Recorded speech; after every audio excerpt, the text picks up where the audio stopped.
that moment in time, I didn't give two what he was saying to me. I need to manipulate this person's emotions for us to continue this conversation. All I cared about was changing his emotion from being angry or upset to being happy. And that is manipulation. Hey guys, my name is Shalise Ansola, and this is Cults to Consciousness, where we discuss leaving high-demand religions or organizations and finding healing and independence through awareness and true individual sovereignty.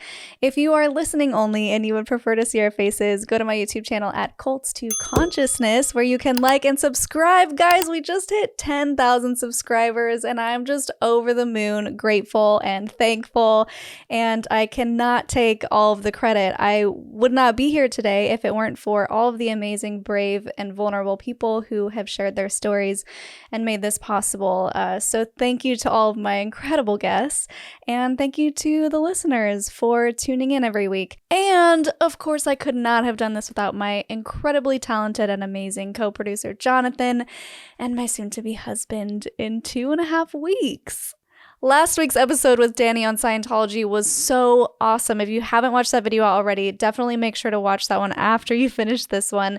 You guys left so many incredible comments. Thank you so much for taking the time to share a little piece of your life with me. I read all of them. I respond to as many as I can, and I really appreciate you writing your thoughts. So today's episode, we are going to continue on the Scientology train, which I'm really excited for. He reached out. He has his own channel, and he is someone who watched a documentary on Scientology, and it was not very favorable, and he wanted to do a little bit of investigative work, so he went to check it out. Next thing you know, he's signing a billion-year contract for this organization, becomes a staff member, and then is kicked out a couple times, but rejoins and got kicked out again, and then eventually realized, you know what?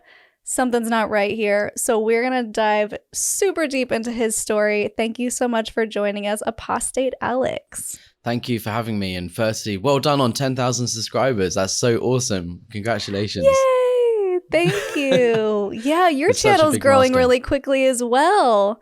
You started a couple months ago and you're at 3K or past 3K? So I started almost just over 4 weeks ago. So I'm a month in. And yeah, I'm just about to hit 3,000.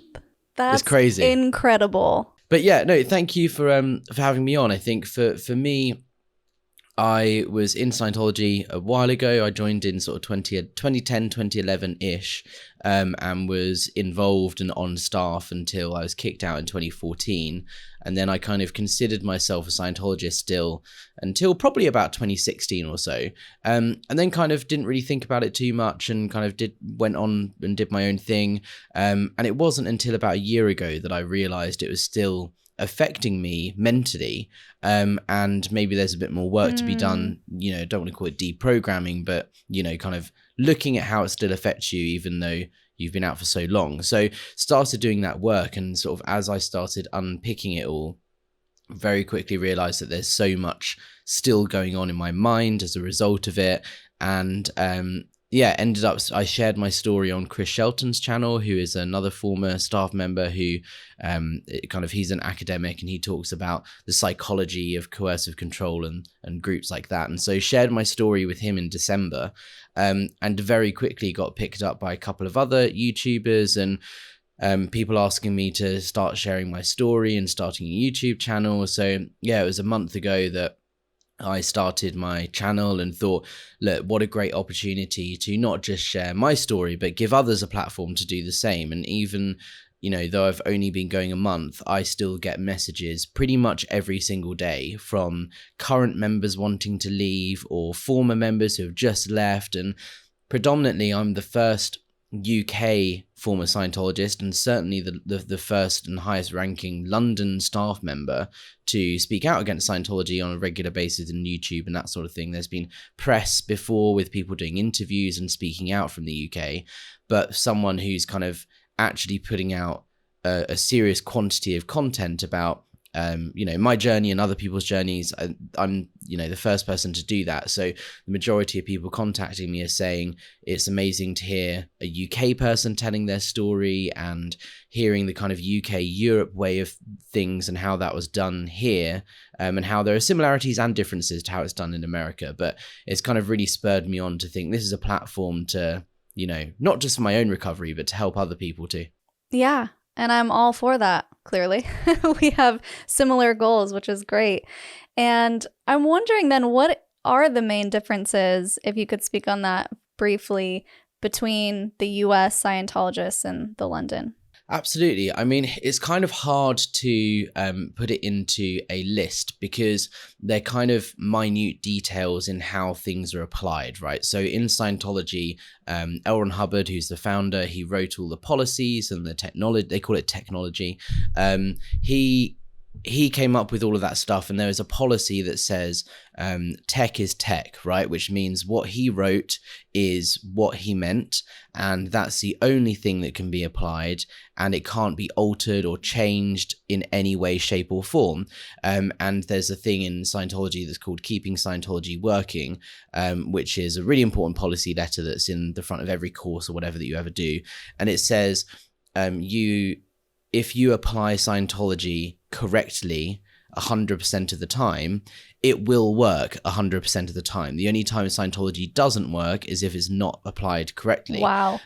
So it's a big thing to not change Scientology and be true to what it is and what was written, etc. So in terms of what it is in the US versus what it is in the UK, it's not different in terms of beliefs or practices, but it is different in the way that it's applied. Okay. I think the only thing really is that, the majority of press and things you hear about Scientology are very US focused because it is a very US based thing. That's where it came from. And there's lots of stories of kind of abuse and horrible things that have got human trafficking and all that sort of stuff that goes on in Scientology. And it's all very tabloidy and very US focused. And there are more US Scientologists. There are more people in the US than there are in the UK and worldwide. But part of what I'm doing is trying to help people understand that it is slightly different over here, but it doesn't mean it doesn't have the same effect. It is still the same, techniques and control and all this sort of stuff. And abuses and things like that happen all over the world. It's not just in the US, and anyone is potentially vulnerable to it. So that's what I'm kind of trying to do, really, is get people to realize that all of the stories in the US it is just a fraction of what happens worldwide in Scientology. Okay. Do you know how big the church is in London compared to out here, like percentage wise, or do you have any numbers?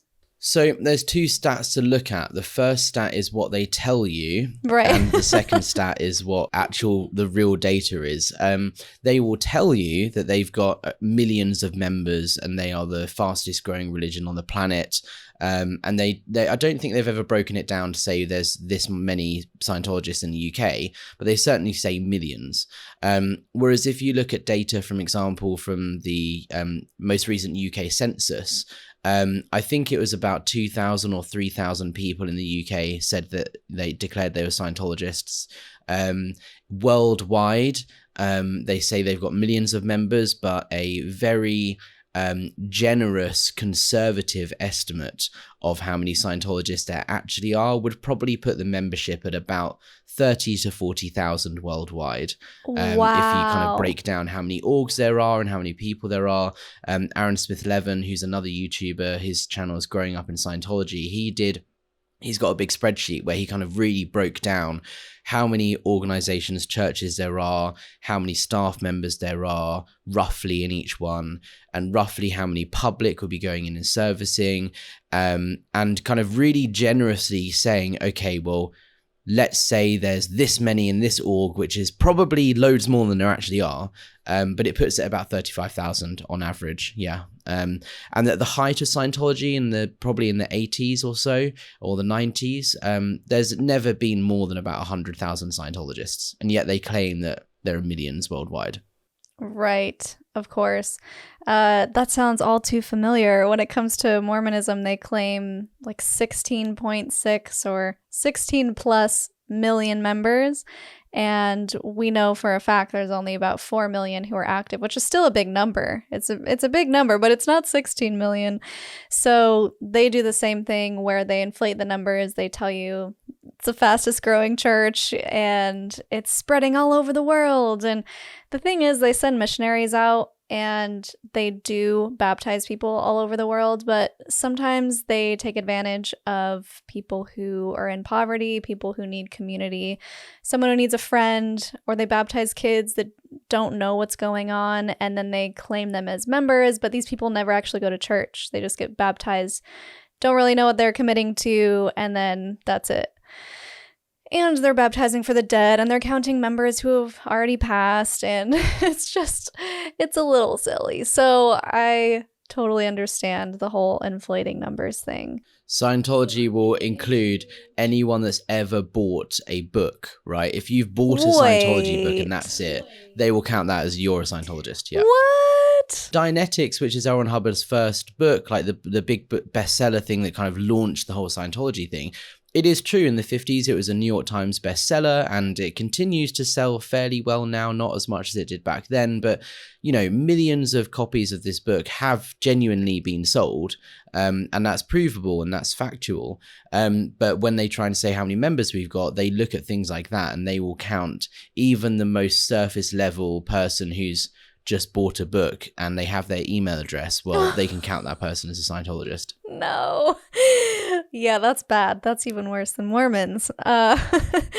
So then what is this documentary that you ran into that was problematic that got you interested in Scientology? Yeah, so John Sweeney, who's a BBC journalist over here in the UK, did a documentary with a program called Panorama that is kind of quite famous in the Scientology world as being one of the big kind of documentaries exposing Scientology.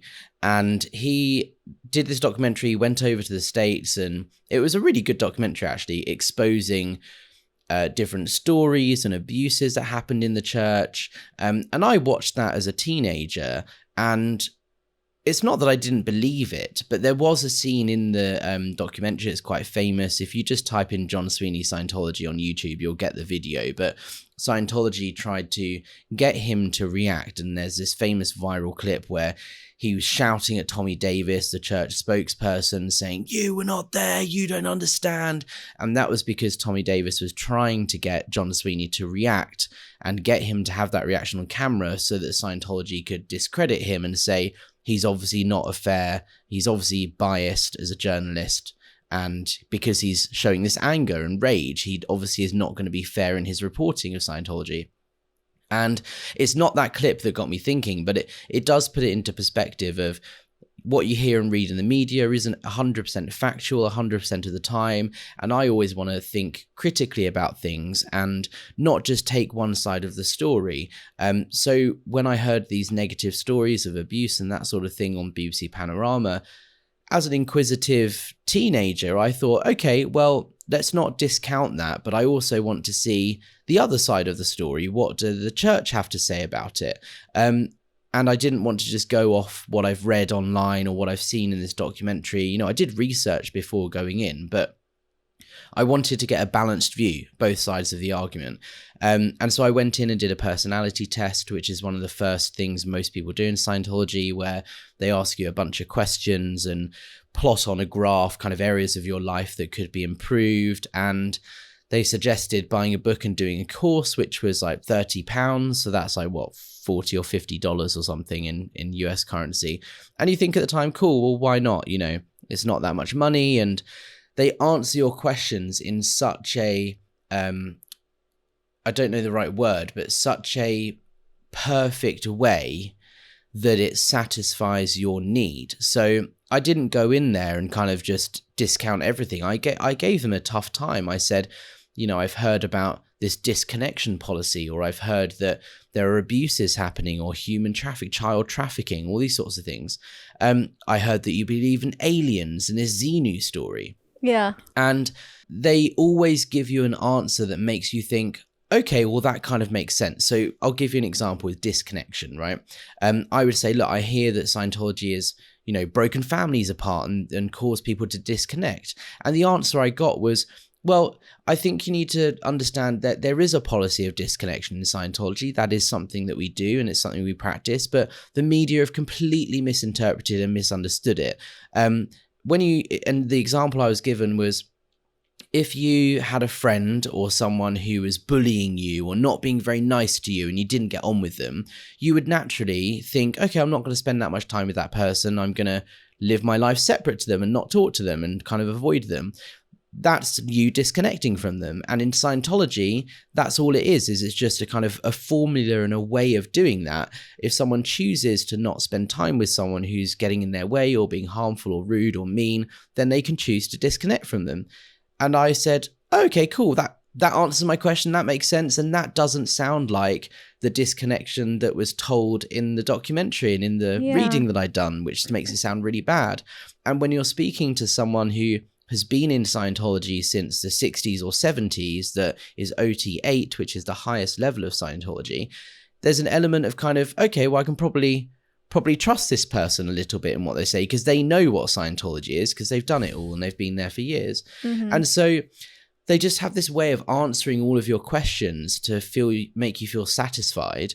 And they think, okay, well, why don't you just do this course? Because there's no strings attached. There's no consequences of not doing it. You can just do the course, you'll read the book, you answer the questions, you try applying some of the technology, some of the techniques, and if it works for you, great. If it doesn't work for you, that's fine. It was only bloody £30, right? Or £40 or whatever. Yeah. So what, at the end of the day, what have you really lost? And you think, okay, well, yeah, that makes sense. Why not? Right. And it went from that to about 6 months later, suddenly signing my staff contract to work for the church because I was seeing people being happy and being helped by Scientology. And I was like, yeah, why not? If I want to help people in my life, Scientology is the best way to help people. It's clearly helping people. So why not get on board with that?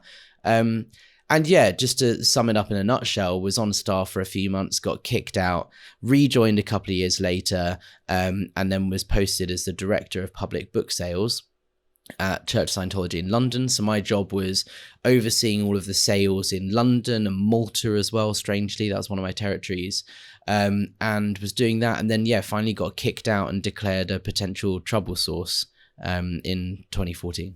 Wow. Okay, there's a lot that we can dive into here.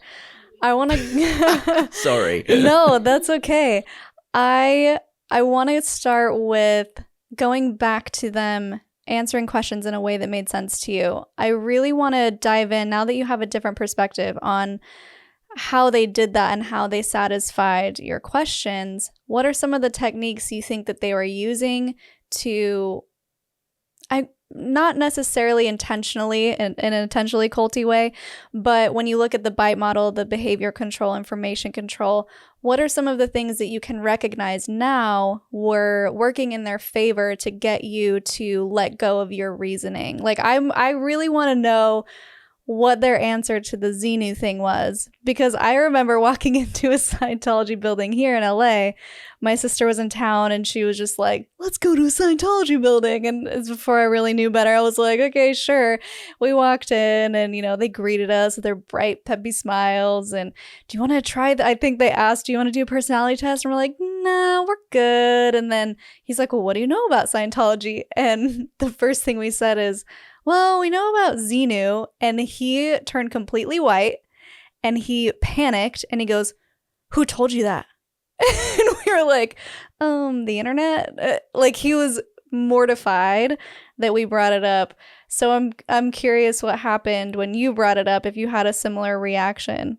Yeah, I think it's hard because it always surprises me when I hear stories like this, that a public-facing Scientology staff member, when asked about Xenu, has a sort of shock reaction, because I've been that person. My job was public-facing. I was giving people tours around the church and selling books, and almost daily I would have people asking me about Xenu and this alien story and so on. So it's nothing new and it's not shocking as a Scientologist to hear that from a public. So it always surprises me that people say they did get this kind of shocked reaction, because they would have heard it before and you wouldn't have been the first person to ever say that. But with that particular question, and you're talking about the kind of techniques that are used to satisfy your need and answer your questions. I think one thing to just frame this is the majority of Scientologists are genuinely good people, and they want to help people. And it's unfortunate, but they truly believe in their heart and their soul that the best way and most effective way of helping people is through Scientology. So when you hear about these sort of manipulation tactics and coercive control, it's not because anyone is sitting there thinking, oh, great, how can I abuse this person? Or how can I manipulate this person? Or how can I control them and get them in? They genuinely believe that what they're doing is the right thing. And they genuinely think that by getting you into Scientology, they are helping you on a like spiritual eternal level. So the coercion and the manipulation that happens, most Scientologists, in fact, I would hesitate to say all of them, don't know that that's what they're doing. They're not aware of it. I certainly wasn't. It wasn't until I started unpacking it that I realized, hold on, what I did there was actually quite manipulative. But I didn't realize it at the time. So going into the sort of Xenu question, the techniques, you would just go off your own experiences, right? So the person I asked initially the Xenu story was OT8, which is the highest level of Scientology. Without getting too much into the weeds, Scientology has a thing called the Bridge, which has got different levels on it. And it's kind of just a step-by-step route to spiritual freedom. And you do like one course and then you do the next course, and they go up in levels and so on. And at OT3, that's where you get the Xenu story, and OT8 is the highest you can get in Scientology. They haven't released, and it's rumored, and I probably believe this, that the levels after OT9, OT8, so like OT9, 10 and so on, don't exist because L. Ron Hubbard didn't write them before he died. So you can't go past OT8. Anyway, person I spoke to was OT8. So this is someone who has been in Scientology since the 60s or 70s. By the way, getting to OT8 costs no less than about $500,000. So this person is fully in, fully indoctrinated, fully believes it, and she has a really good, thorough understanding on what Scientology is because she's done it all. She knows it. So when I ask her, do you know, what's this Xenu story? Do you believe in aliens? I remember actually saying as a teenager, I'm not judging you, because actually I think that's quite cool if you believe in aliens. I can get on board with that. Yeah. Right? That's cool, right? Aliens. Yeah, I can jump on that ship and believe in aliens. And she just said, no, it's absolutely not the case. And the thing, where that came from is L. Ron Hubbard was a science fiction writer before he started Scientology. And the answer that I got, which is the same answer I would give when I was asked that question on staff, is that L. Ron Hubbard used the money from his science fiction writing to fund his research into the mind and then start the Scientology thing. And people wrongly believe that we as Scientologists believe in his science fiction writing and take that as fact, which is not the case. We recognize it's science fiction. He did that to make some money, and the spiritual stuff, Dianetic Scientology, is completely separate. But people think that we believe in the science fiction. So he wrote stories about aliens, yes, but that's not a spiritual thing. It's not Scientology. And you go, okay, cool. And this person is like, well, I've done that OT3 level because I'm OT8, so I would know, right? And you go, okay, great, cool, fair enough. That all makes complete sense in my mind. But then when you look at it once you're out and you realize that when you get to the OT3 level, you are so indoctrinated that you believe that if you hear this story of Xenu and aliens and stuff before you are ready, before you've done the steps before, if you receive this information, you will get pneumonia and die within a matter of days. So if you've done that level, you don't want to tell anybody or confirm anybody, like asking, you don't want to confirm that story to anybody asking that question, because you fully believe that if they find out or they know about it, that you're going to kill them with pneumonia. So of course, anyone that asks you straight up, is that what OT3 is? You're going to say, no, absolutely not. That's not what we believe. Because if you said yes, you're going to kill them inadvertently with pneumonia. Whoa. Because that's how far in you have to be at that point. So it's like a righteous lie. Like you're doing it to save them. And there's something similar to that in Mormonism with the temple work and the ceremonies, where once you finally make it to the temple, there's really not like, you don't have to pay a certain amount. You do have to pay 10% of your income in order to get a temple recommend to go into the temple. Are you familiar with Mormonism at all? Yes, I haven't delved into it as much as obviously I have with Scientology, but yes, I'm aware of the kind of temple and we're praying for like dead people and stuff, right? Yes. So you go, and when you're young, you can do baptisms for the dead. So I did that from like, I don't know, 11 or 8 to teenage years.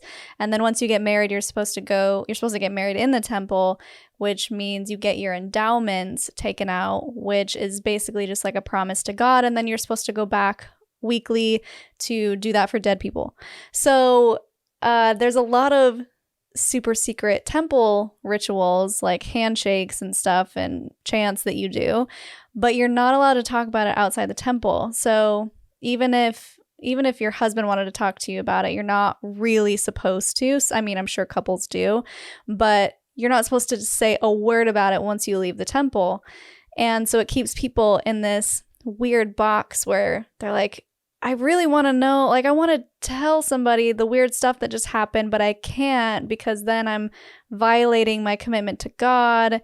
And then if someone asks you about it, it's the same thing. It's like, it's sacred. We don't talk about it. So one of the taglines that everyone kind of laughs at is, it's not secret, it's sacred. And we're like, I don't know about that, because pretending to slit your throat and cut out your bowels, which is something that they don't do anymore because people were obviously not okay with it, doesn't seem like something that's very sacred to me. It just sounds a little culty. So I totally understand the whole, like, you have to make it up to the highest ranks in order to be privy to all of the secrets and the rituals and, you know, all the stuff that you can't know until you're at that level.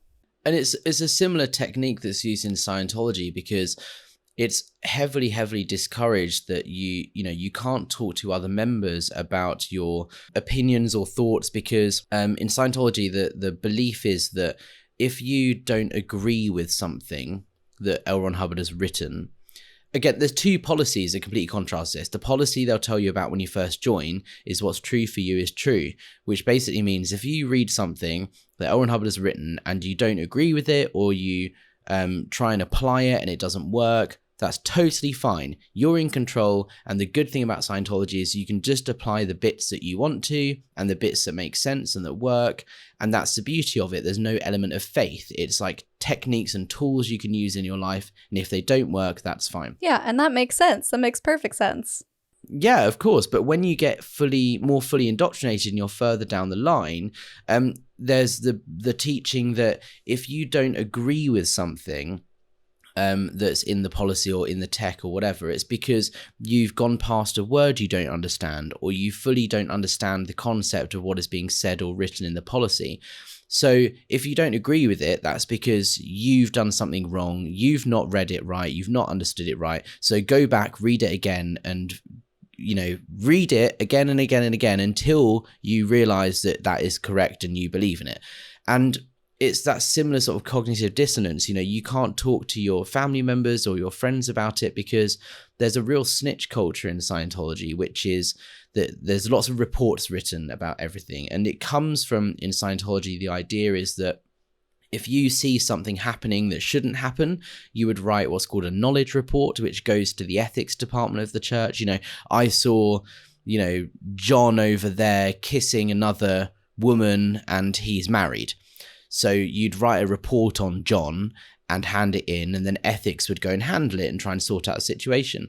And there's an element of fear, because if you don't do that and it is later found out that you were there to see it, then you get in trouble to the same level as the person who committed the crime or whatever. So you have to write the reports, because if you don't and get found out, you're in trouble. So you write these reports about everything. And because your faith in Scientology is so strong at this point, even if you're married to someone, there are so many stories of this. You're married to a fellow Scientologist and you get home and you're having your dinner and you think, oh, I read this thing earlier that doesn't quite make sense. Or I did OT3 today and they talk about space opera and aliens and volcanoes. And isn't that a bit wacky? Like, what on earth are we involved in? Your husband or wife will write a report on you to ethics and they will then bring you in, because that's, what you have to do, because Scientology are the ones with the ethics and the tech and they can solve every problem. So instead of, talking about it, you report it to ethics because they can sort it out. So that happens in your mind. And it's, like I said, it's that cognitive dissonance of you can't talk to anyone else about it because any critical thought will be reported on and you'll get hauled in to do some sort of program to fix your opinion. So you keep it all very much to yourself. So when people talk about Scientology and brainwashing, I don't know if I necessarily agree with that term, but it's all done by yourself. You are the person reading the stuff, you're applying it. There's no element of faith, like in Christian religions, for example, or churches. You read the Bible and you either believe in it or you don't. You have faith. Right? Whereas in Scientology, there's no element of that. You read it and you apply it and it either works or it doesn't work. And that's it. There's no one preaching to you to say, this is the gospel. This is what, do you believe it? Do you not believe it? It's just, this is what it is. Take it or leave it. But once you're in the point I was in of being a staff member, if you decide to leave it because it doesn't make sense or you don't agree with it, well, then you're in trouble because you've not read it correctly or you've not understood it correctly, because it works 100% of the time. Right. So then talk us through your thought process, because you go in completely skeptical. They answer your questions in a way that makes sense to you. And then you're completely involved in go in head first. Yes, I will sign this contract. I will work for you. And then you get to the point that you're kicked out. So where is that switch happening? Because you switch in the beginning and then somewhere in the middle you feel like something is off, right? And is that when you get kicked out?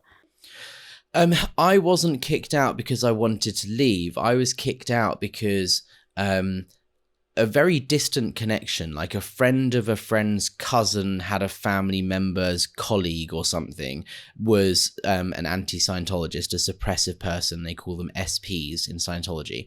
And it was found out that I had this loose connection to this person. And because of that, they kicked me out and said, you're too much of a risk, you can't come into the church, etc. So I didn't want to leave. I got kicked out. Wow. And then months later, when I went back in, I said, this is insane. I never even met this person. I don't know their name. I just know that there's a connection. And they looked into it and did a board of review and said, yeah, we're sorry. We shouldn't have kicked you out. It was incorrect for us to do that because you're not connected to someone, etc. Here, you can come back in. And then we'll get into this reason I got kicked out the second time later. But the journey from going in and doing the course and having all of your questions answered and thinking, cool, well, I'll do this course, I'll apply it and see if it works, and that's great. And then everyone in London Org particularly are very young, very cool, they're very nice people. Everyone's on a united mission to clear the planet, which is kind of Scientology lingo for saving everybody, basically. And so when you've got this nice young community of people around the same age as you trying to achieve this like grand goal of helping everyone, everyone's really nice and friendly, and you kind of think, cool, these guys are trying to do something here and make a difference. And for me, the button, they call it button, is like the thing that kind of, is going to get you your ruin. For me, it was helping people. I wanted to help people. I've got a fairly sensible head on my shoulders and kind of have a good understanding of life in general and kind of the way things work. And they saw that and got me as a teenager and said, well, look, you've done a couple of courses and it's helped you, right? And you go, yes. You go, well, if you really want to help people, this is the best way of helping people. It's helped you and you can see all of the other people around you that it's helped. This is the best way to help the most amount of people. So why wouldn't you sign up? It's only 2.5 years. It's not the lifetime commitment. And you come and work. And if it doesn't work out, you don't enjoy it, well, it's 2.5 years of your life. You know, you've got many years of your life to live, and also you're an immortal spiritual being, so you have multiple lifetimes. So if you waste 2.5 years doing something you don't like or don't enjoy, so what? It's nothing, right? And you think, okay, yeah, well, why not? That makes sense. Fine. So you sign your SEAL, you're not your SEAL contract, you sign your staff contract, and you join staff, and then suddenly you're working for them Monday to Friday, 9 till 6, and you're then suddenly in an environment where you're around these people all day, every day, for hours upon hours. So the indoctrination, although you're not aware of it, happens a lot more intensely. And that's how you get from being someone who is just kind of interested, that's been helped a little bit by some of the techniques, and wanting to do a bit more and help people, to, you know, a year or so or two later, signing my life away to become a Sea Org member, which is like a monk or a nun of Scientology. You're dedicating your life to it. And it's because you're in that scenario, surrounded by people applying it and kind of indoctrinating you really intensely. Yeah, how was it working for them? So with the 2.5 years, it sounds like a 2-year mission for Mormons, where you actually pay them to go and spread the word for 2 years. Do they pay you a livable wage? Are you doing this voluntarily? How does that work? Yeah, so the contract is for either 2.5 or 5 years, and it's a religious volunteer contract. So they get around the whole minimum wage thing. In the UK, there's a minimum wage. In order to do any sort of work, you have to be paid at least, I think it's like £9 or £10 an hour or something. But as a religious volunteer, they get around that clause, so you don't have to be paid anything. You work Monday to Friday, 9 till 6. Or there's a foundation org, which is the same building, but just the evenings and weekends staff. It's 2 sets of staff. So you sign up for 2.5 years or 5 years to work full time for this organization. And, you know, you have your own life, you live where you live and you commute in. Most people have jobs outside of the church that they do when they're not working in the church, because they have to fund themselves. Yeah. And in return, you get training and processing for free. You don't have to pay for anything that you do. And you do get some money, but it's dependent on how much the church makes each week. So most of the time I was on staff, I got between £20 and £50 a week. When you're doing a full-time Monday to Friday 9 to 6 job, that's not, you know, that's barely nothing. But you don't sign a contract because you want money. You sign it because you want to help and make a difference. Yeah. So you'll figure out money, you'll make that elsewhere, you'll make it work, because this is important. You're doing something really important here of helping the world. Yeah. So you do get a bit of money, but the idea is you get processing and training for free. And the clause is, if you leave your contract early, if you break your contract, then you get a bill for all of the processing and training that you got for free, and you have to pay that off before you can continue any further training or processing. So the Sea Org is slightly different, which is a similar setup, but you get £50 a week. And this is for people who have signed a 1 billion year contract, which is your whole life and all future lives, to work full-time 7 days a week, 9 in the morning till 10 at night. You're basically a monk or a nun of Scientology. And again, you get this kind of return, you get this processing and training and stuff in return for free. But because it's a lifetime commitment, if you ever decide to leave, you will get a freeloader bill of all of the training and processing you've ever received, and you have to pay it back, otherwise you can't do any more Scientology. And these bills often run into the hundreds of thousands of dollars. Wow. Okay, I don't want to spoil the ending, but I do want to find out if you got this bill when we get to that point.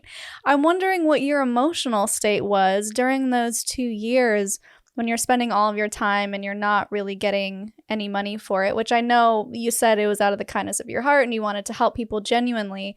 But after a while, that's got to wear on you. What were you thinking during that time? Were you enjoying it the whole time? Were you wanting to leave? Absolutely. You genuinely think that what you're doing is the most noble and caring and helpful thing any human can do in their life. And So therefore, any amount of misery or suffering or pain is so worth it, because so what if you're miserable this lifetime for a couple of days or however long? Even if you're suffering your whole life, it's nothing, because you're an immortal spiritual being that has millions of lifetimes previous and millions of lifetimes to go. So what if you have a lifetime of, not having loads of money and living a luxurious life, because, this is just one lifetime. So even when you're not enjoying it and you're thinking, God, I remember having to make a decision based on the amount of money I had. Do I get a bus ride home or get dinner, right? Because I didn't have any money. And you think, well, I can walk, it's only an hour, it's not a very long walk or whatever, but fine. But whichever decision you go down, you think either way, it doesn't matter, because yeah, it sucks, but I'm doing it because it's the greatest good for the greatest number of dynamics, right? My short-term suffering of either not eating or having to walk a really long way, it's worth it, because ultimately you're helping humankind. That's incredible of you. I mean, it speaks to how big your heart is and how much you did want to help change the world. So let's get to the point where they kick you out for a second time. Are you willing to talk about that? Yeah, of course. So after rejoining, they did this board of review where they said, we're sorry, we shouldn't have kicked you out. I was pretty upset, because when you get kicked out of Scientology, it's not just like you can leave and still talk to your friends and whatever. There are people who do Scientology, then stop doing Scientology and leave. Like, most people don't experience this. It's only if you're on staff or as a SEAL member that you experience these sorts of stories. But you get kicked out, and then you're told that you can't speak to your friends or anyone in the church. They're not allowed to speak to you because you're a potential trouble source. You are someone that is connected to someone that's anti-Scientology. So no one wants anything to do with you at all, because they don't want any influence at all in that kind of regard. So when I finally got back in the second time, I was kind of a bit upset, and I said, I'm a bit upset here because I was on this mission. I thought I was doing the right thing, helping people. I got kicked out, which sucked. But what sucked even more is, as a teenager, I would have been about 16 at this time, making all these friends, spending all day, every day with them, going out selling books and having a great time and helping people. Suddenly they won't even reply to my texts, and I'm branded some sort of horrible person because I'm connected to someone that I am not even connected to.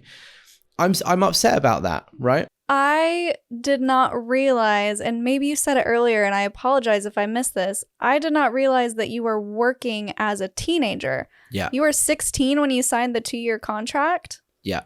Oh my gosh. Wow. Okay. Well, that completely that changes the perspective on everything. I thought you were like an adult out in the world, already having a job. So wait, what did your parents think about this? Because were you able to you couldn't go to school then, right?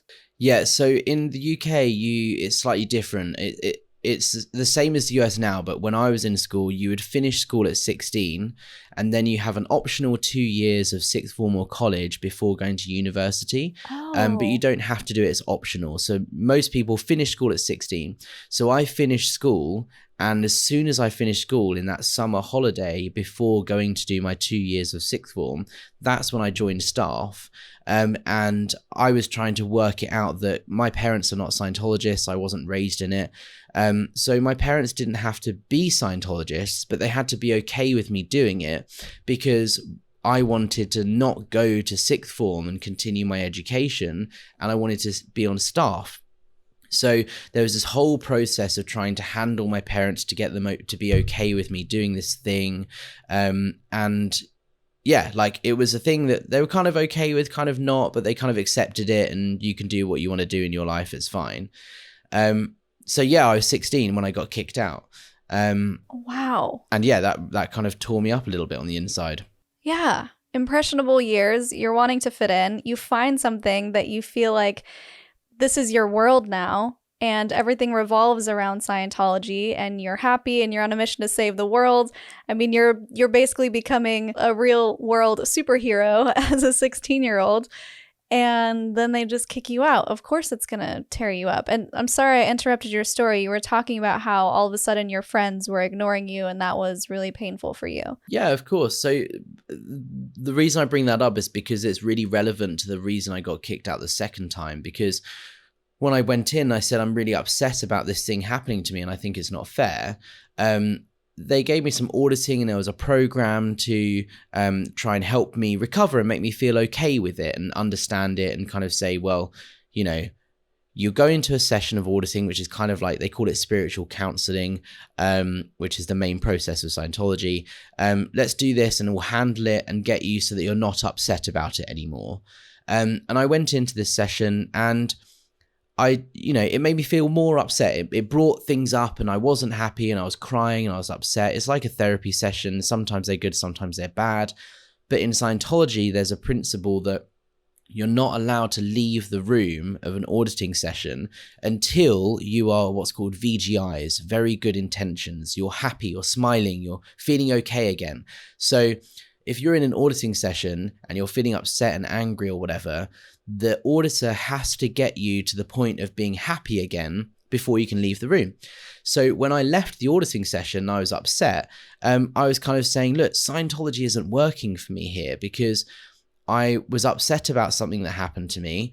And you said that going into session as an auditing session will help me, make me feel better and resolve the situation. And actually, it's made me feel worse. I didn't cry about this before, and now I'm sat here in tears because I'm upset. And it's effectively what happened was they took my words and twisted them slightly. And I was put into a room with an ethics officer. And he said, right, you need to do an OW write-up, which is overts and withholds, which I think Danny explained pretty concisely in your last interview with her. But it's essentially your transgressions, and it's a confessional. Write up all the things you've done wrong against the church. At this time, I would have been 18 or 19, so still young, but, an adult and a bit older than I was before. And I was saying, well, I haven't done anything. I can't think of anything that I've done wrong against the church. You have to do it. You have to write down. You've got to think of something. Very, very forceful. Ended up crying in that room saying, I'm upset because something happened to me. I've not done anything wrong. Can you at least give me some time to walk away, think about it, and maybe I can come up with something that I have done wrong that I can't think of right now. No, you can't leave the room until you've done this OW write-up. You have to complete it. Got up to leave. The guy puts his hand on the door handle. I physically was not allowed to leave that room until I'd written up my transgressions. Upset, crying, all of the stuff you'd expect. Eventually come up with something that, will satisfy them. You write it down. You go, okay, fine. There you go. There's something. And you're allowed to leave. Did you just have to make something up? Yeah, the thing I came up with, so there's a cafe in the Church of Scientology that's like, it's an honor system because there's not enough staff to actually staff the cafe. So, you take a can of Coke out of the fridge and you would just put the money in the tray.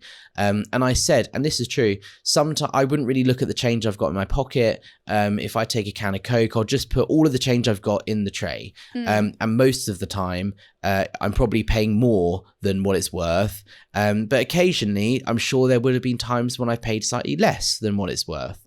But I just put all my change in there, and ultimately the church has probably benefited because I've ultimately given you more money than I would have otherwise. But that was twisted into, well, you've been stealing from the church because those times you didn't pay enough, you've then stolen the church property. So that's what I'd done wrong. And there's no consequences. It's not like you tell them you've done this and they go, right, you're in trouble. The whole act of telling them and writing it down is meant to be the transformative, great, you've got it off your chest now, you can move on. So that's what I came up with. But this is the mindset that someone is in this situation. I left the room. When I left the room finally, I thanked the guy. I said, thank you for locking me in that room. Because if you hadn't have done that, I would have left. And if I'd have left, I wouldn't have done my OW write-up. And therefore, I wouldn't have applied Scientology. I wouldn't have done the right thing. And I wouldn't have, got to the stage where I'm at now, where I've done the OW write-up and we can move on. So thank you for locking me in because you've ensured I've done the right thing in applying this technology. Absolutely fine. Not traumatic in the slightest. That's just something that happened, and that was the right thing to do for me. Years later, when you look back on it, when you're out, you realize, well, applying Scientology technology isn't the right thing to do if it means locking someone in a room and making them cry and they can't leave till they've done it. So that I'm just telling that story because I want people to understand the mindset of what you're thinking when you're in that situation. You're not sat there thinking, God, I want to get out of here. These people are abusing me. I'm a victim. You're thinking, yeah, you're upset. But at the end of it, you're thinking, thank you, because you've made me do the right thing here. Wow. Yeah, it sounds just like the bishop confessionals that we have in Mormonism, where you have to go, I think you have to go yearly once you hit 12 or something. So I would go in like as a young girl, and I say girl because it wasn't a woman, not a young woman. I was a child, and they would ask sexually explicit questions as part of the interview. And it's not to say that it was only about sex, but there are certainly things in there. Are you living the law of chastity? And even as a kid, it's like, what? I don't even know what that means. But then eventually you start to feel guilty about masturbation or even just kissing somebody, and you feel the need to confess these sins to this random dude with no training whatsoever. And that was eventually what got me to leave the church, because once I was older, 19 or 20, I just felt like the worst person in the world, and he's shaming me and guilting me, and this is unnatural, and you shouldn't be with your boyfriend. I think you should break up because you're a bad influence on him. I'm like, what? Just like crazy stuff, to where, same as you, I left that room bawling. I sit in the car and I go, wow, he's right. He's right. I need to do better. I need to pray more. I need to read my scriptures more. And that is not true. That is not true at all. I was just verbally assaulted by this man, and I'm the one who thinks that I need to change. It's not okay. It's victim blaming. We know now that there's so much wrong with that psychologically. And there's nothing that we can do in the moment because we've been taught that that's how it works, and you have to submit to the system. In Scientology, it's almost identical. There are hundreds of stories out there of children as young as 6 or 8 in auditing sessions with, men who are over the age of like a small child girl that's 6 or 7 years old in a room with an auditor that's a 50-year-old man, asking about your sexual intentions and that sort of thing. It's a very commonplace thing that happens.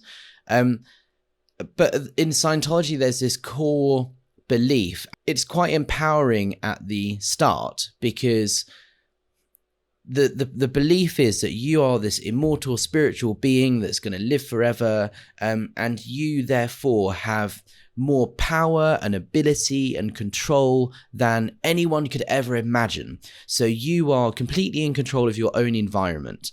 And so if you're in a situation where you're unhappy or you don't like something, you're the one with the power to remove yourself from that situation. You're in control of your environment. It's a very empowering thing at the beginning. But on the flip side of that, when there are stories of people being abused sexually by staff members, this idea of a 6-year-old girl going into an auditing session with a 50-year-old man who then asks about her masturbation or something, or say, for example, the auditor was abusing her in some way. The girl who is the victim must have done something to pull that in, because she's ultimately in control of her environment. So what have you done to put yourself in that situation? Why have you allowed this to happen? Because if you're a spiritual being with more power and control and ability than you can ever imagine, you wouldn't put yourself in that situation if you didn't want to. So what did you do wrong? Why did you put yourself in a situation where you allowed yourself to be abused or victimized or whatever? That's the mindset. That's what you're thinking. You're thinking, yeah, I'm in control here, and so therefore I must have done something wrong. It's exactly the same as your story in Mormonism. It's awful. It's so awful. And I think the worst part about it is they don't realize how awful it is, because they don't have Danny mentioned that therapy is a no-no. Like, they don't believe in therapy. So they don't even have people who are qualified to analyze what they're doing and see if it's okay psychologically to put someone through that. And it's not okay. It's just not okay. Why are these religions, especially Scientology, being such a new religion, why are they not up with the times and the science and what we know to be true about human beings? It makes no sense to me. It's because the policy is what L. Ron Hubbard wrote is gospel almost, right? And what he says is 100% true 100% of the time. Yeah. So when something comes up that doesn't make sense or isn't quite correct, well, that's because you've not applied the policy correctly, or that's because you've not done the right thing. Going back to that Xenu story that we were talking about earlier, I didn't reach OT3. I didn't ever read those documents where it says about Xenu and galactic warlords and all of that. And so when people came up and asked me about it and said, do you believe in aliens?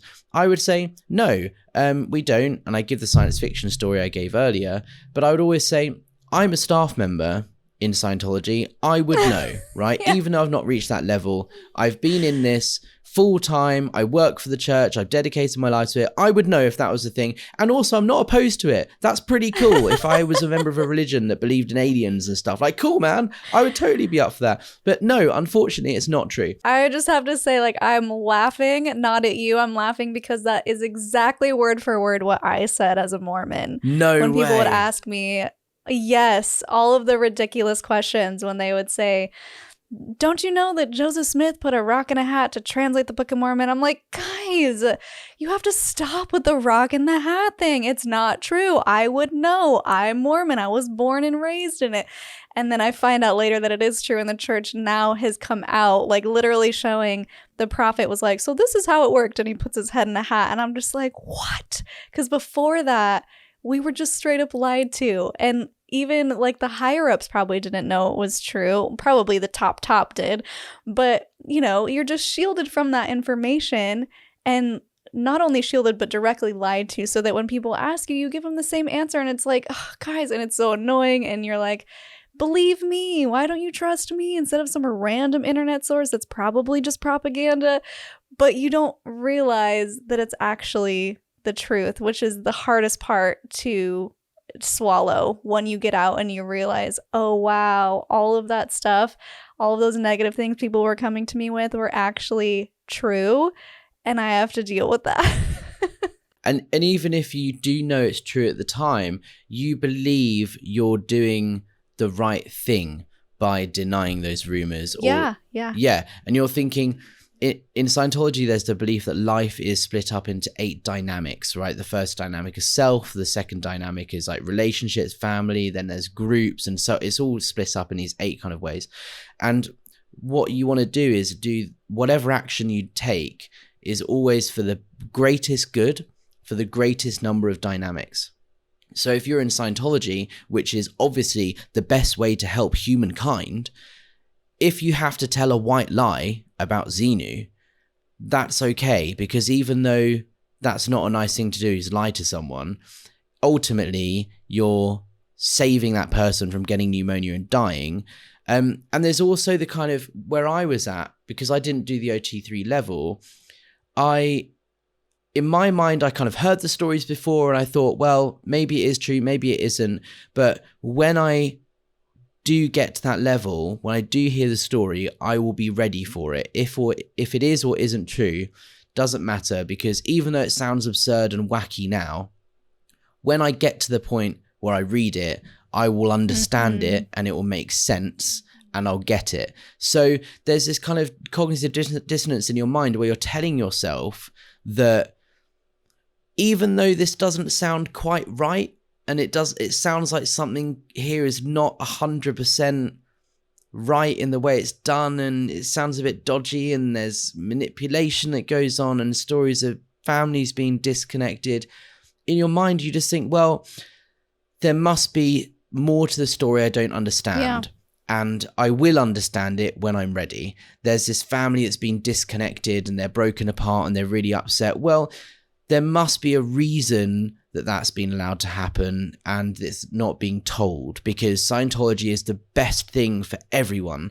So Scientology wouldn't do that. So there's obviously something I'm missing or I'm not understanding. So you're telling yourself these lies all the time because you're fully convinced and you're trying to convince yourself that you're doing the right thing. Yeah. So that's where your head is at. And that's why you get to the point that I did of signing my SEAL contract, which is, you know, a 1 billion year lifetime commitment. You're not just committing this life, but all future lives to helping this organization. That's where your head is at. You are fully in belief that this thing is helping humankind, and this is the best and most important thing you can ever choose to do in your life. So when you're that indoctrinated, you will do anything for this organization because you fully believe in it. Right. You fully believe in it, and you've already put so much time and effort into it that just walking away seems crazy because you've already invested so much. And you can't walk away, right? If you're a public Scientologist, you're a paying member, just a normal parishioner, yes, you can walk away. There's no problem. They will hound you and call you all the time to try and get you to buy more courses and come back, but they're not going to come stalking you unless you speak out publicly against the church, which is a whole different ballgame. But if you're a staff member or a Sea Org member, you can't walk away because you're in a contract. Legally binding or not doesn't matter. It's a spiritual belief in your head, as spiritual commitment. And you are scared that if you were to break that contract, they will say, no problem, or here's a bill for $200,000 for all of the training that we've given you. And that's what I wanted to wrap around to. So you perfectly led us into that, which I wanted to know, is that the loophole is getting kicked out, or do they still give you a bill if you get kicked out? And then get back to your story on how that actually happened for you. Yeah, so there's no loophole. Whether you get kicked out or you leave, you've broken your contract. So here's the bill. Oof. I got kicked out because I was saying I was upset that this auditing session wasn't helping me. I said, I want Scientology to work for me, and right now I'm more upset than I was an hour ago. And so I think something's been misapplied. It's not been done correctly. That was taken as me saying Scientology doesn't work. I was declared a potential trouble source, which is one stop short of an SP, which is a suppressive person that speaks out publicly against Scientology. I would now probably be declared or considered as an SP. Mm-hmm. But at the time I was PTS, potential trouble source, and my declare says that I am using a planned campaign to try and get auditing for free. I've blamed Scientology for all of my problems. And actually, the truth of the matter is that I had problems way before I even joined Scientology, and that's the cause of all of my upsets. And you effectively have done something wrong against the church. So when you get declared a PTS, they tell you, well, you can't be on staff because you're a potential trouble source. So in this instance of being locked in the room and doing my OW write-up, I finally did it and gave it to him. And he looked at it, glanced at it for a second, put it down, and then handed me a piece of paper which had been sat there the whole time in his file. That was my declare and staff dismissal. I was walked to my office and told to get my stuff, and he was waiting there at the door while I gathered my belongings. I was escorted to the door and told I can't come back until I do a return program of doing certain courses from home and pay my freeloader debt. And then they'll consider letting me back in. But until you've done that, you're not allowed to have any processing or servicing by anyone. You're not allowed in the org, etc. I was someone who was fully committed. I'd signed my SEAL contract. So this was the most heartbreaking, earth-shattering thing to have ever happened to me. And so it was horrible. And it took me a very long time to process it, which is why I still consider myself a Scientologist until 2016 or so, because you're still believing that Scientology is the right thing and you've just had a bad experience because something's not been done right. And then over time you realize, no, it's not that you're just unlucky and had a bad case. It's that this is what Scientology is. This is how it operates, and this is what it does to people, and it does more harm than good. And once you realize that in your mind, you can start unpicking it. And that's how I've ended up where I am now, talking about my story to help other people realize that you don't have to be stupid to fall for a cult. Anyone can fall for a cult. Anyone can be sucked in. I went in with the hardest, toughest questions for these people, and they still manage with their manipulative techniques to get me to a place of agreeing with them and believing what they had to say. And, you know, I don't want to big myself up, but I'm not stupid, right? I have a decent head of knowledge and a brain on me. Like, anyone can fall for it. And that's why I'm doing what I'm doing, is to kind of help people understand how it actually works in your mind, how you go from being critical about Scientology to signing your life away to it in a space of 3 years. Yeah. I think the through line through all of the people that I talk to, no matter the cult or high demand group, is they take away your intuition and they take away your reasoning, and all the red flags just go out the door. So you just forget how to think critically. And it's not that you don't want to, and you clearly think that you are thinking critically. But what happens is when they change definitions of words, when they give you new definitions of words, when they paint things in a way that seem okay, like you were mentioning earlier, all of a sudden it builds this trust. And once you've fully given over that trust, they can say, go walk off a cliff. And you'd be like, okay, that's what they want. And it's hard for people who haven't been through this to understand it, but it is so easy to get to that place, especially when everyone around you is doing the same thing. When you have parents who are in it, or friends or colleagues, and they're all smart people, you look at them and you're like, well, they get it. Like, why shouldn't I get it? Like, if I don't believe it, there's something wrong with me, because they're smart and they are clearly on the right path and they seem great. So it's so easy, as you mentioned, just to slip into that cognitive dissonance and just ignore all the red flags. And I want to talk about, now that you've left and you've had some space, how are you doing now? Like, what are the things you mentioned that are still affecting you? Because I think some people watching are probably in similar shoes, or have left a high demand cult, or are wanting to leave and are thinking, no, I'm fine. I don't need to unpack anything, not realizing later, like we have, I left like 12 years ago. There's still things that come up that I'm like, oh yeah, that's because I used to be Mormon. So what are some things for you that you're still dealing with and unpacking? Yeah, I think one thing that isn't paid enough attention to in the media and such is that the damage Scientology does is not what most people think. There are these stories of abuse and assault and all these sorts of things which 100% happen, and I'm not denying them or discrediting them or anything whatsoever. They 100% happen. But the majority of Scientologists won't have that experience. There are, say there's 35,000 Scientologists in the world, for example. You know, a small number of those have spoken out and are suing the church and so on. But the abuse that happens to every single Scientologist is in the mind in a way that you're not aware of at the time. And it takes a long time before you realize the effect that it's having on you. So, for example, in my case, the example that I've given when I've told my story to other people is that it was about a year ago. So I would have been out of Scientology officially for like 6 years. I didn't believe in Scientology. I'd kind of moved on. I didn't really give it any second thought. I was kind of doing my own thing, and that was just something that happened in the past. I'm not applying Scientology techniques. I'm like doing whatever. I was having a conversation with a friend who was upset for some reason or angry or whatever. And in that moment, it suddenly hit me like a ton of bricks that I was doing something that you do in Scientology. In Scientology, there's a thing called the tone scale, which is a chart of human emotion.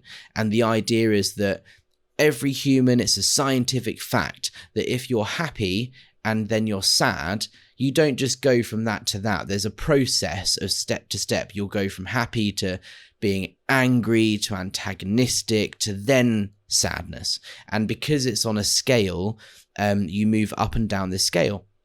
And so when you're confronted with a situation where someone's angry or upset or whatever, my mind went to the place of not listening to what the person is saying to me to try and figure out how to solve the issue.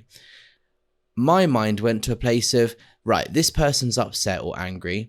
I need to get him to a place where he's not angry anymore so that we can then analytically talk about it and solve the problem.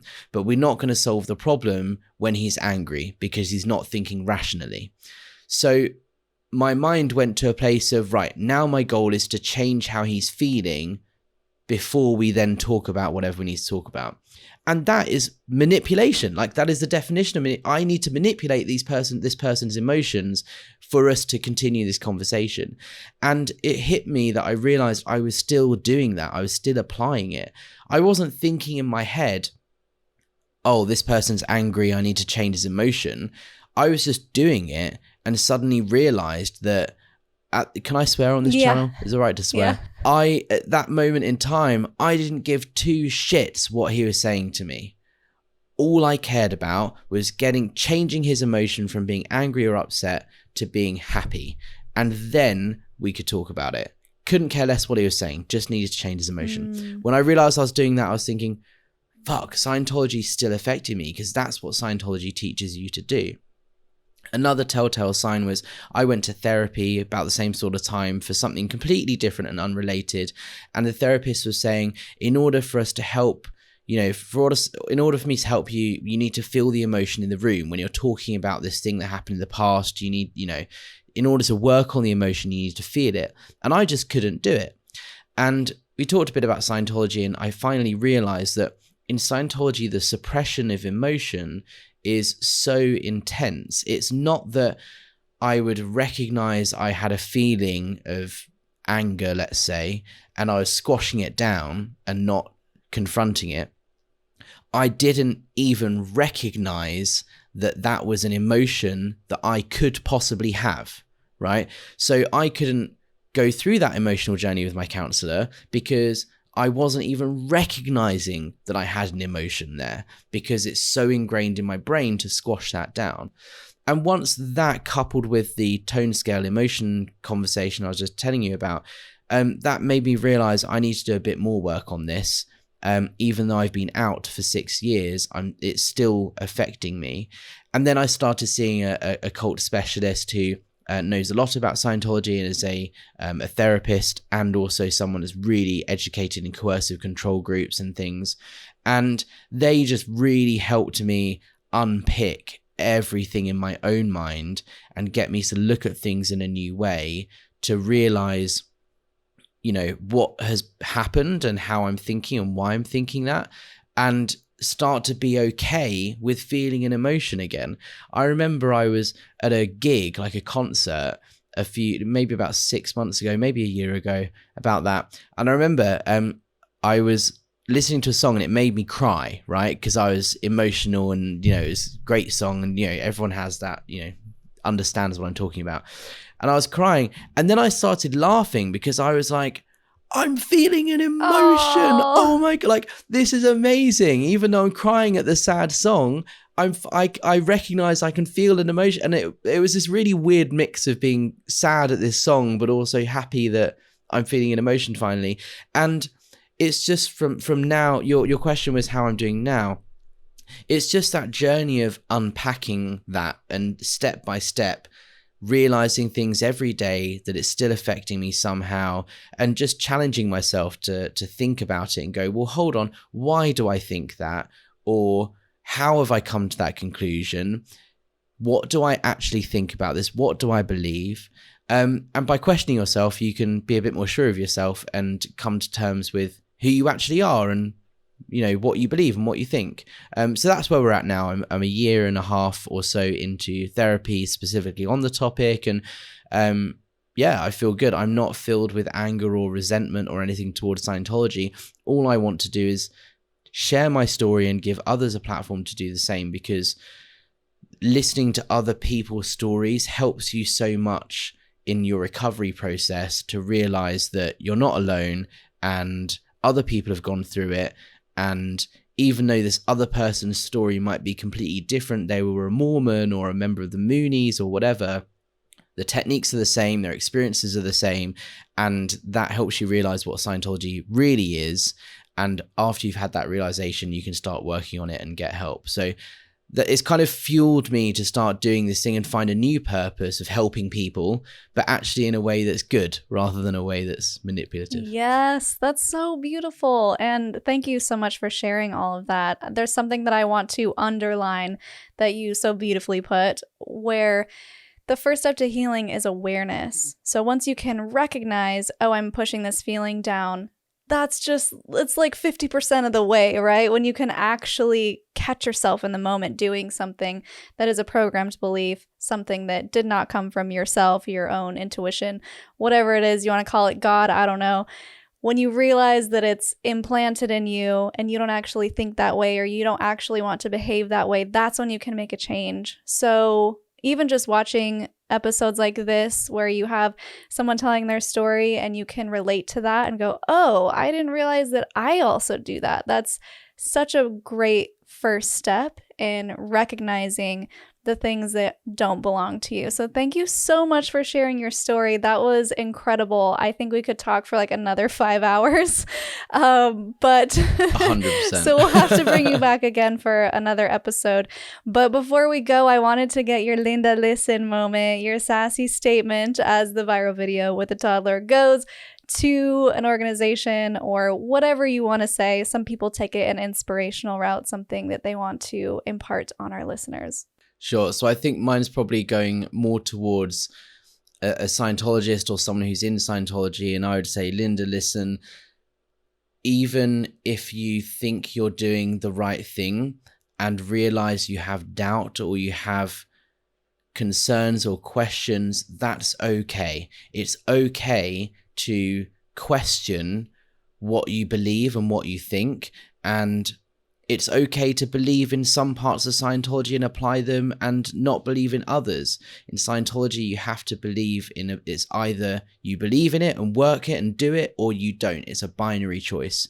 So I would say, it's Linda, listen, it's okay to be in the gray area and have indecision and believe and agree with some bits and not other bits. It's okay to have your own thoughts and your own determinism, and what you read and how people are in Scientology isn't 100% true all the time. Yes, I love it. I'm with you. Critical thinking, use your intuition, do what feels right, and get rid of what does not feel right. So where can everybody find you and follow you and support you, Alex? Thank you. Yeah, so my name is Apostate Alex on YouTube. I'm on Twitter and Instagram as well, but YouTube's the best place to reach me.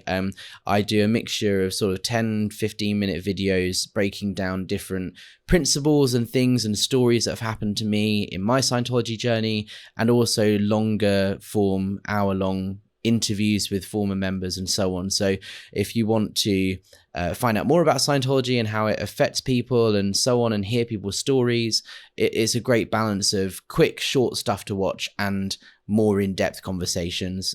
So yeah, come check us out and hopefully see you guys on a live stream soon. Beautiful. Any final thoughts before we go?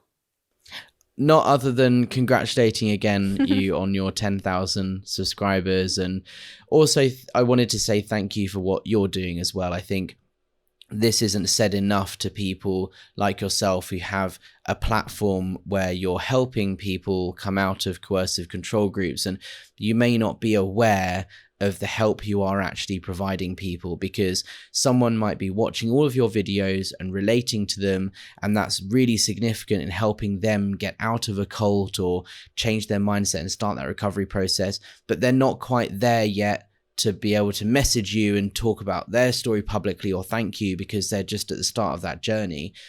So I guess my final departing comment would just be, you're helping more people than you realize, and you may not even be aware that people are watching your content and being helped by it. So thank you for what you're doing, and definitely keep it up. Thank you so much. That's very sweet of you, and I do really appreciate that. And I do hope that this content is able to reach a lot of people and help in any way that it can.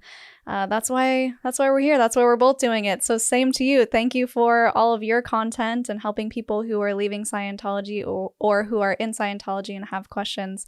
It's really important. It's important what we do. So if you want to further, not you specifically, Alex, the listeners, if you want to support the podcast, I do have a Patreon, patreon.com/cults2consciousness. That would be amazing if you could support there. Thank you so much to Jonathan, my newest supporter. I appreciate you. And until next time, follow your highest excitement, be conscious and be well. Thanks for listening. If you like what you hear, it would mean a lot if you could like and subscribe on YouTube and leave a review or a comment to help with our visibility. You can also find me on social media at cults2consciousness or reach out by email at cults2consciousness@gmail.com.